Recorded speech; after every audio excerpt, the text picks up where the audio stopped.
Movie start होते ही हमें एक लड़की दिखाई जाती है जिसका नाम जोई होता है। जोई अपने फियांसे से मिलने जा रही थी। उसकी मदर उसे एक कार देती है जिसके जरिए वो वहाँ पर जा सके। उसकी मदर उसे संभल कर जाने को बोलती है और गुड बाय कहती है। जोई अपनी मदर को कहती है कि आप मेरी फिक्र मत कीजिए, मैं वहाँ पर पहुँच जाऊंगी। जोई अपने फियांसे से मिलने के लिए काफी खुश और काफी एक्साइटेड थी। उसे सेल्फीज बनाने का भी काफी शौक था, इसीलिए वो रास्ते में हर थोड़ी देर बाद सेल्फी बनाकर अपने फियांसे को सेंड करती है ताकि उसे अपनी लोकेशन बता सके कि वो कहाँ पहुँची है। सफर के दौरान उसे रोड साइड पर एक बूढ़ा आदमी मिलता है जो कि हैंडमेड चीजें सेल कर रहा था। जोई उन सब चीजों को देखती है और अपने सफर के लिए निकल पड़ती है। ड्राइविंग के दौरान वो मोबाइल यूज कर रही होती है जिससे उसका ध्यान रोड पर से हट जाता है और इसी दौरान अचानक से एक इंजर्ड आदमी उसकी गाड़ी के सामने आ जाता है। इसीलिए जोई फौरन ब्रेक लगा लेती है जिससे उस आदमी की जान बच जाती है। लेकिन जैसे ही जोई बाहर देखती है तो वो आदमी नीचे गिर जाता है। तभी वो देखती है कि एक दूसरे आदमी के पीछे गैंग के कुछ लोग पड़े हुए हैं। गैंग के वो लोग उस आदमी पर गाड़ी चढ़ाकर उसे बहुत ब्रूटल तरीके से मार डालते हैं और अब वो जोई की तरफ ही आने लगे थे। जोई उस इंजर्ड आदमी की हेल्प करना चाहती थी जो कि रोड पर पड़ा हुआ था, इसीलिए वो जल्दी से गाड़ी से बाहर आकर उस आदमी को अपनी गाड़ी में बिठाती है और बस वो वहाँ से भागने ही वाली होती है कि वो गैंग के लोग वहाँ पर आ जाते हैं। वो जोई को पकड़ लेते हैं और उसे परेशान करने लगते हैं और फिर वो उसकी आंखों के सामने ही उस इंजर्ड आदमी को बहुत बुरी तरीके से मार डालते हैं। वो जोई को बहुत ज्यादा परेशान कर रहे थे, इसी वजह से वो वहाँ से भागने लगती है। लेकिन उस गैंग का जो लीडर होता है जिसका नाम ट्रे होता है, वो जोई पर निशाना लगाता है और गोली आकर सीधा जोई की टांग पर लगती है जिससे जोई फौरन गिर जाती है। फिर ये लोग उसे अपने साथ ले जाते हैं और बेड से बांध देते हैं और उसे बहुत ज्यादा टॉर्चर करते हैं। बहुत बुरा किया जाता है उसके साथ और जोई दर्द में तड़प रही होती है। दूसरी तरफ जोई का फियांसे परेशान हो रहा था कि इतनी देर हो गई है और जोई अभी तक घर नहीं आई, इसीलिए वो जोई की लास्ट भेजी हुई पिक्चर देखता है। उस पिक्चर में एक बोर्ड नजर आ रहा था और उस बोर्ड से उसे जोई की लास्ट लोकेशन पता चल जाती है। वो फौरन पुलिस को कॉल करता है और उन्हें कहता है कि वो जोई को ढूंढे। दूसरी तरफ गैंग का लीडर ट्रे अभी तक जोई को टॉर्चर कर रहा था। ट्रे बताता है कि मैं उस आदमी का ग्रैंड सन हूँ जिसने अमेरिका से कबीले का खात्मा किया था। वो उसे उस कबीले के मेंबर्स के कटे हुए सर भी दिखाता है जो कि अब स्केलेटन बन चुके थे। वो बताता है कि ये उस कबीले के लोगों के सर हैं जिन्हें मेरे ग्रैंडफादर ने जंग में काटा था। उन्हीं में से एक स्कल उठाकर वो जोई को दिखाता है और बताता है कि ये स्कल उस कबीले के लीडर का है जो कि कमांडर था। ये सारी बातें सुनकर और उन स्कल्स को देखकर जोई बहुत ज्यादा डर जाती है। असल में ट्रे अपने फोर फादर्स की जो बातें बता रहा था वो बिल्कुल सच थी। फिर गैंग के वो लोग ड्रिंक करते हैं और काफी एंजॉय कर रहे होते हैं। तभी गैंग के लोगों में एक आदमी बोलता है कि जोई को अब मार देना चाहिए और ये आदमी असल में ट्रे का फ्रेंड होता है। ट्रे उसे कहता है कि मेरा जोई को टॉर्चर करने से अभी दिल नहीं भरा, इसीलिए तुम फिलहाल उसे नहीं मारोगे। और इसी बात पर ये दोनों कार्ड्स की मदद से बैट लगाते हैं और इस शर्त में जीत जाता है ट्रे का फ्रेंड और इसीलिए वो एक नाइफ लेकर जोई को मारने जाता है। दूसरी तरफ जोई बड़ी मुश्किल से बड़ी तकलीफ बर्दाश्त करके खुद को आजाद कर लेती है और वो वहाँ से भागने लगती है। लेकिन ट्रे का वो फ्रेंड उसे देख लेता है। वो जोई को पकड़ लेता है और बहुत बार उस पर चाकू से स्टैब करता है जिससे जोई की वहीं पर ही मौत हो जाती है। फिर वही बूढ़ा आदमी जो कि चीजें सेल कर रहा था अपने डॉग के साथ घूम फिर रहा होता है, लेकिन तभी उसे जोई की डेड बॉडी मिल जाती है। फिर वो उसकी डेड बॉडी को उठाकर अपनी लोकेशन पर लेकर आता है और कुछ जड़ी बूटियों को मिलाकर दवाई बनाता है और उसके जख्मों पर लगाता है।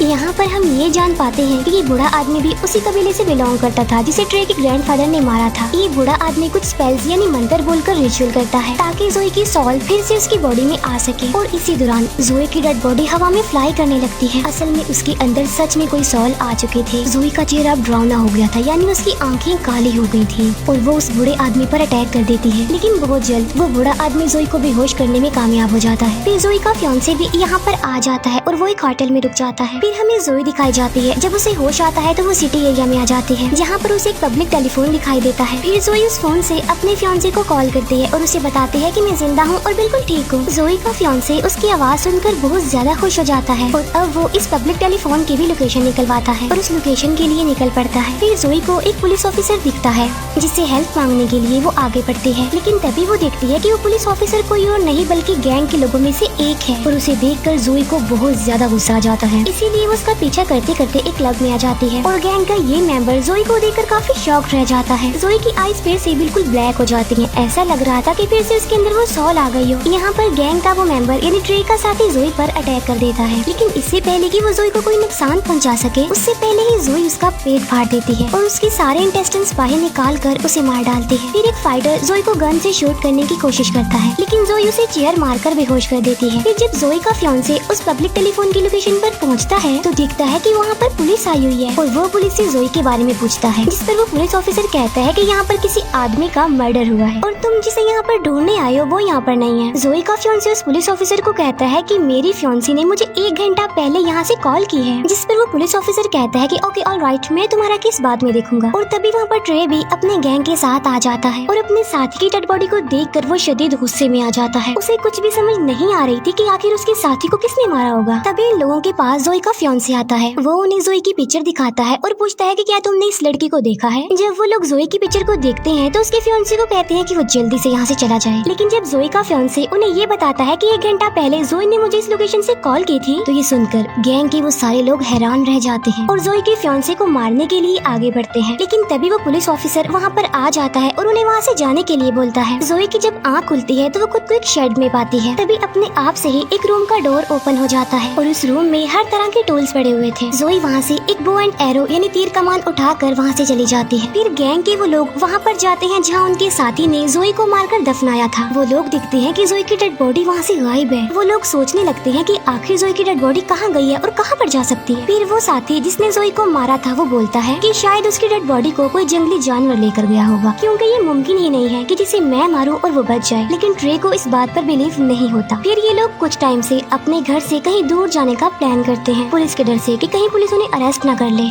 इसीलिए वो सब अपने अपने घर जाकर अपना सामान पैक करने लगते हैं। लेकिन फिर ट्रे का एक साथी जब अपने घर से निकलने वाला होता है तो वो दिखता है कि किसी ने उसकी गाड़ी पर तीर मारे हुए हैं। ये देखकर ट्रे का वो साथी डर जाता है और फौरन उसे वॉइस मैसेज छोड़ता है। वो बताता है कि मुझे ऐसा लग रहा है कि शायद वो लड़की यहीं पर है, मेरे आसपास है। तभी वहाँ पर जोई आकर उसे तीर से मारने लगती है। वो उसे बहुत ज्यादा तीर मारती है, उसे तब तक तीर मारती रहती है जब तक कि वो मर न जाए। इसके बाद ट्रे जब अपने साथी का वॉइस मैसेज सुनता है तो वो फौरन वहाँ पर चला जाता है। वहाँ जाकर वो देखता है कि किसी ने उसके इस साथी को भी मार डाला है।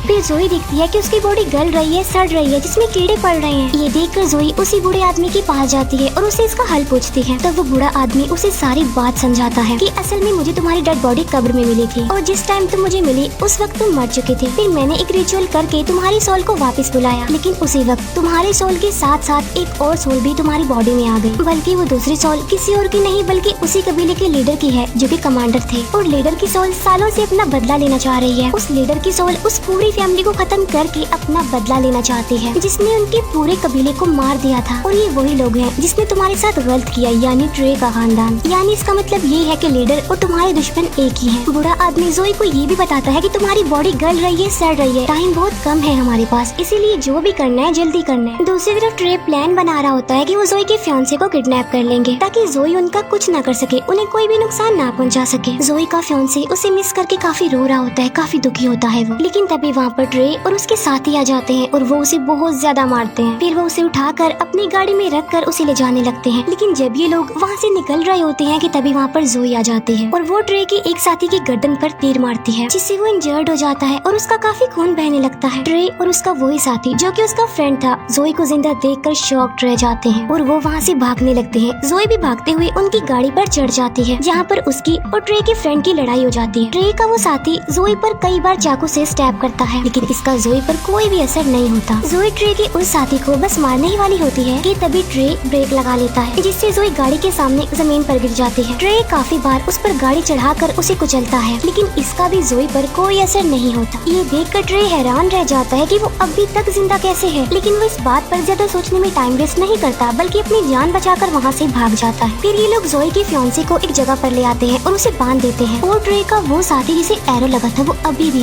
दर्द से तड़प रहा होता है और ये उस साथी को हॉस्पिटल भी जाने नहीं दे रहे थे। ट्रे का फ्रेंड उसे बता रहा होता है कि जब मैंने जोई की आईज देखी थी तो वो बिल्कुल ब्लैक थी, ऐसा लग रहा था कि जैसे उसमें कोई सोल आ गई हो। ये सुनकर ट्रे कहता है कि मैं एक बूढ़े आदमी के बारे में जानता हूँ जो वहीं रहता है जहाँ तुमने जोई की डेड बॉडी को दफनाया था और क्या पता ये उसी का काम हो, उसी ने ही किसी सोल को जोई की बॉडी में वापस बुलाया हो। और राज की बात ये है कि वो बूढ़ा आदमी भी उसी कबीले का है। फिर हम देखते हैं कि ट्रे अपनी सिक्योरिटी के लिए बहुत सारे आदमियों को हायर कर लेता है जिनके पास बहुत सारी गन्स थी। दूसरी तरफ जोई अपनी कटी हुई बॉडी को एक टेप से जोड़ रही होती है और बहुत सैड होती है। लेकिन तभी वहाँ पर उस कबीले के लीडर यानी कमांडर की सोल आ जाती है और वो जोई को 2 वेपन देते हैं जो उन्होंने वॉर में यूज किए थे। अब रात भी हो जाती है और ट्रे की उस इंजर्ड फ्रेंड को पेन हो रही थी और अब वो हॉस्पिटल जाना चाहता था, इसीलिए वो चुपके से किसी तरह हॉस्पिटल जाने के लिए गाड़ी लेकर निकल जाता है। लेकिन तभी अचानक से उसकी गाड़ी के सामने जोई आ जाती है और वो उसकी तरफ एक रॉड फेंक कर मारती है, जिससे गाड़ी अपना कंट्रोल खोकर पलट जाती है और ट्रे के इस साथी की भी मौत हो जाती है। दूसरी तरफ ट्रे जोई की फियांसी को सारी बातें बताने लगता है कि कैसे उन सब ने उसकी फियांसी के साथ गलत किया और उसे बहुत ज्यादा टॉर्चर किया। ये सुनकर जोई के फियांसी को बहुत दुख लगता है, बहुत बुरा लगता है उसे और वो रोने लगता है। फिर ट्रे जब जोई को देखता है तो अपने सारे साथियों को अलर्ट कर देता है, लेकिन जोई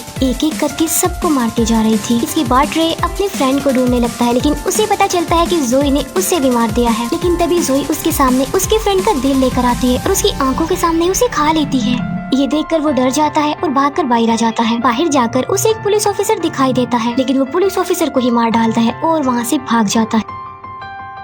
फिर जोई अपने फियांसे के पास जाती है और उसका फियांसे उसे देखकर बहुत ज्यादा रोता है। वो जोई को उसके पास रुकने के लिए बोलता है, लेकिन जोई के पास टाइम बहुत कम था, उसे अपना बदला लेना था, इसीलिए वो वहाँ से चली जाती है। फिर ट्रे उस बूढ़े आदमी के पास आता है और उससे पूछता है कि बताओ जोई दोबारा जिंदा कैसे हुई, जिस पर ये बूढ़ा आदमी उसे सारी बात सच सच बता देता है और वो ट्रे को ये भी बताता है कि जोई के अंदर इस वक्त उस कबीले के लीडर की सोल है जो तुम्हारी पूरी फैमिली का खात्मा करके ही रिलैक्स होगी। ये सुनकर ट्रे उससे पूछता है तो फिर इस सोल से जान कैसे छुड़ाई जाए, जिस पर वो बूढ़ा आदमी कहता है कि तुम्हें कबीले के लीडर का स्कल जलाना होगा और ऐसा करने से ही उनकी सोल जोई की बॉडी से निकलेगी। फिर पुलिस जोई के फियांसे को वहाँ से छुड़ा लेती है, जहाँ पर जोई का फियांसे पुलिस को बयान देता है। जोई जो कि ट्रे के घर पहुँच गई है, वो दिखती है कि ट्रे के भाई ने डर की वजह से सुसाइड कर लिया है। फिर कबीले के लीडर की सोल ट्रे की मदर को मार डालती है और वहाँ से चली जाती है। फिर ट्रे सारे स्कल्स लेकर एक जगह पर आ जाता है, लेकिन उनमें से एक भी स्कल कबीले के लीडर का नहीं होता। लेकिन तभी वहाँ पर जोई आ जाती है, जिसके पास कबीले के लीडर का स्कल था। उसे देखकर ट्रे हैरान रह जाता है और अपनी जान बचाने के लिए वो एक चैनसो निकाल कर उसे लड़ने लगता है। जोई ट्रे का एक हाथ काट देती है, जबकि ट्रे उस चैनसो को जोई की बॉडी के आर पार कर देता है। इसके बाद जोई ट्रे का गला ही काट देती है, जिससे अब फाइनली ट्रे की भी मौत हो जाती है और यहाँ पर जोई और उस लीडर का बदला पूरा हो गया। थोड़ी देर बाद जोई का फियांसे भी वहाँ पर आ जाता है, क्योंकि उस बूढ़े आदमी ने उसे वहाँ पर बुलवाया था। वो कब्र में जोई की बॉडी का आधा हिस्सा देखता है। वो जोई को कहता है कि मैं तुमसे बहुत प्यार करता हूँ और इसके बाद वो जोई की बॉडी को जला देता है और ऐसा होते ही जोई और उस लीडर की सोल को सुकून मिल जाता है, क्योंकि उनका बदला पूरा हो चुका था। यहाँ पर जोई का फियांसे कुछ भी नहीं जानता था कि वहाँ पर चल क्या रहा था। तब वो बूढ़ा आदमी उसे सारी बात बता देता है कि जोई के साथ क्या क्या हुआ और उसने उन लोगों को क्यों मारा, और यहीं पर ये मूवी एंड हो जाती है। Thank you.